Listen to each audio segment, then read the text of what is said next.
Jika tak suka bangun pagi, mungkin kamu akan suka tinggal di bulan atau ruang angkasa. Kalau kebutuhan menghirup oksigen bisa dikesampingkan, melihat langit malam selama 24 jam sepertinya menggoda. Tapi saya jadi penasaran, kenapa ada banyak cahaya di bumi, tapi semuanya hilang begitu kita meninggalkan bumi?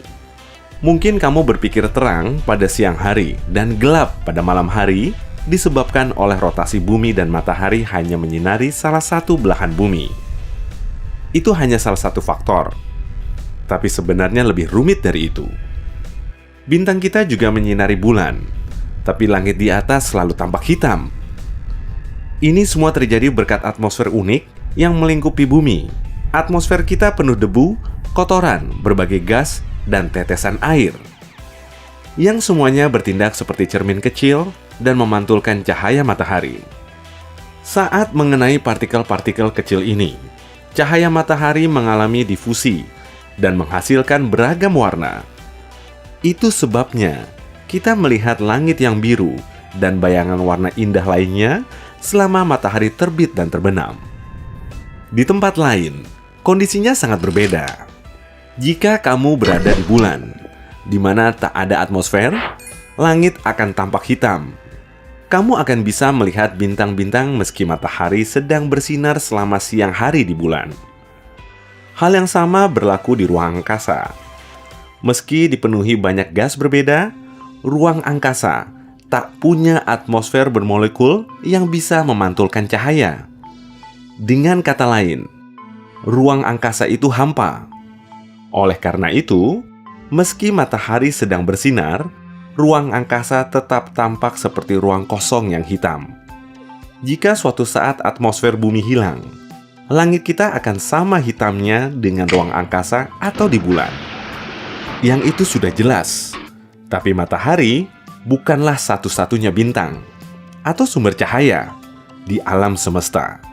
Jadi, kenapa bintang lain tak bersinar terang pada malam hari? Kamu bukan orang pertama bertanya-tanya soal itu. Seorang astronom bernama Thomas Digges telah menelitinya pada abad ke-16. Digges meyakini alam semesta tidaklah berujung dan bintang-bintang di dalamnya tidak terhingga jumlahnya. Dia mencoba menjawab kenapa semua bintang ini tak membutakan kita dengan cahaya yang menyilaukan. Tapi gagal. Pertanyaan-pertanyaannya tak hanya terlalu cepat bagi zamannya. Dia juga tak punya alat yang bisa membantunya. Pada awal abad ke-19, seorang astronom Jerman, Wilhelm Olbers, menyatakan bahwa langit gelap pada malam hari disebabkan adanya tirai debu yang menyembunyikan sebagian besar bintang dari kita. Ide ini juga terbukti salah. Bintang-bintang tak hanya mengeluarkan cahaya, tapi juga energi besar yang bisa memanaskan partikel-partikel debu sampai akan bercahaya sendiri. Jika begini, langit pada malam hari juga tetap akan terang karena debu yang bersinar.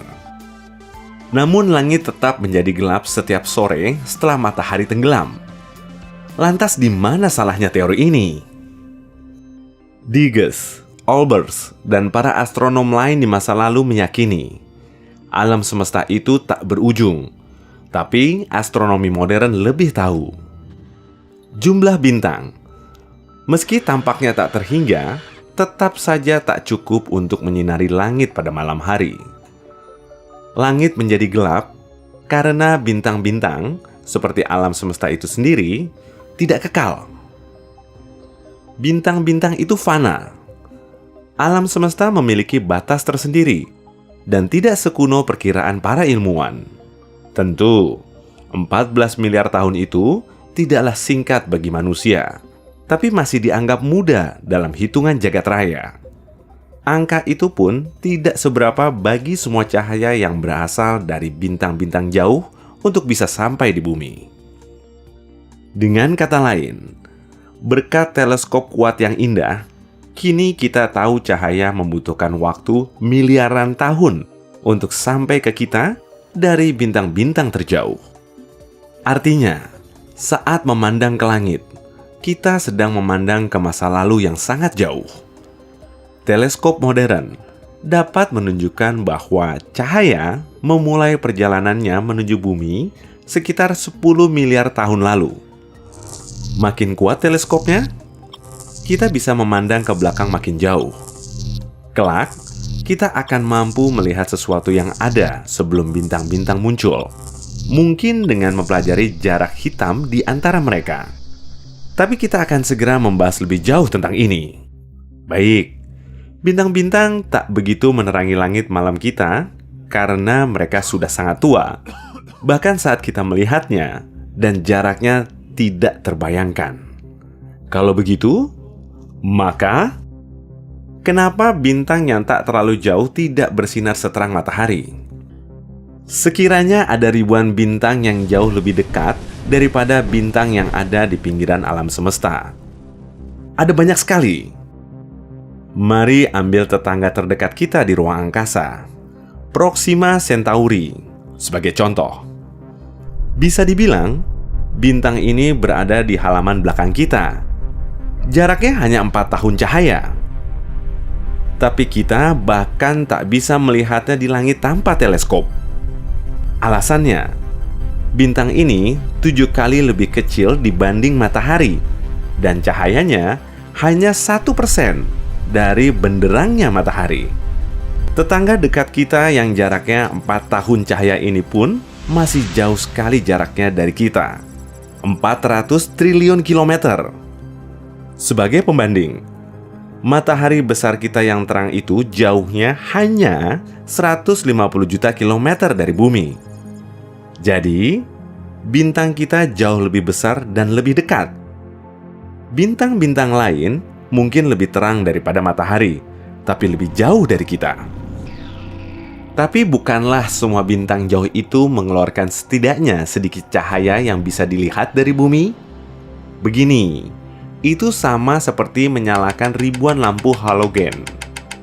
Lampu-lampu ini tak seterang satu lampu LED besar, tapi mengeluarkan sedikit cahayanya. Jadi, mereka memberi kita cahaya, tapi hampir tak terlihat. Ingat, ruang angkasa mungkin kosong dibandingkan atmosfer bumi. Tapi ada banyak gas di luar sana, yang semuanya berputar, membentuk awan, dan bertindak seperti tirai yang menyembunyikan sebagian besar cahaya di Bima Sakti.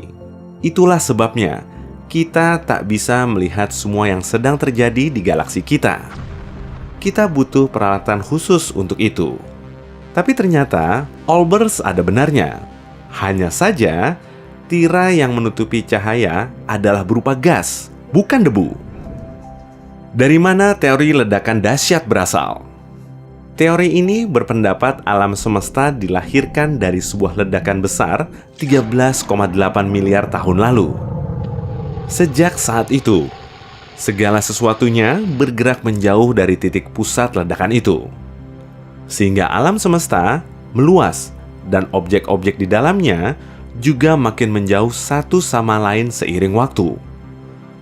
Sumber-sumber cahaya juga bergerak menjauh dan menyebar, yang berarti ruang angkasa makin gelap dan jumlah area hitam bertambah. Sumber-sumber cahaya ini bergerak dengan kecepatan masing-masing selama miliaran tahun.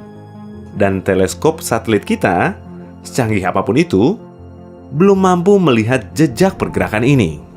Bagaimana kita bisa tahu area hitam ini ada, sedangkan para astronom tak bisa melihatnya? Singkatnya, mereka mempelajari bagaimana perilaku objek yang terlihat. Bagaimana benda-benda angkasa punya gravitasi dan bergerak di sepanjang orbit berbentuk elips di sekeliling bintang.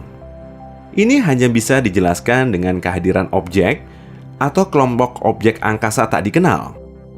Para astronom berpikir, kebanyakan benda di alam semesta itu tak bisa dilihat, sehingga tampak seperti kekosongan hitam bagi mata manusia.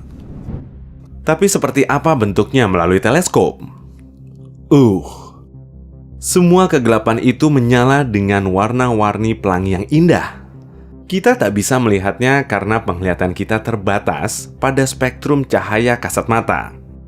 Tapi jika ingat spektrum elektromagnetik dari sekolah dulu, kamu akan tahu bahwa cahaya kasat mata hanyalah sebagian kecil dari semua panjang gelombang dan frekuensi. Ada gelombang radio, gelombang mikro, inframerah, ultraviolet, sinar X, dan sinar gamma.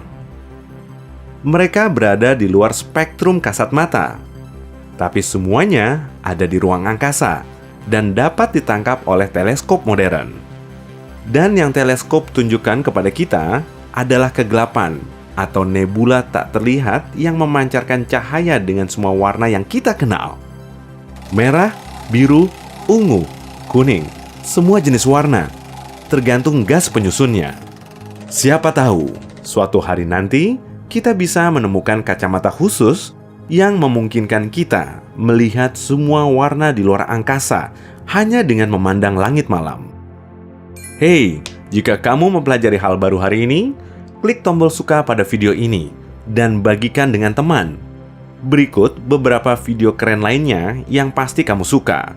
Klik saja video di sebelah kiri atau kanan dan tetaplah di sisi terang kehidupan.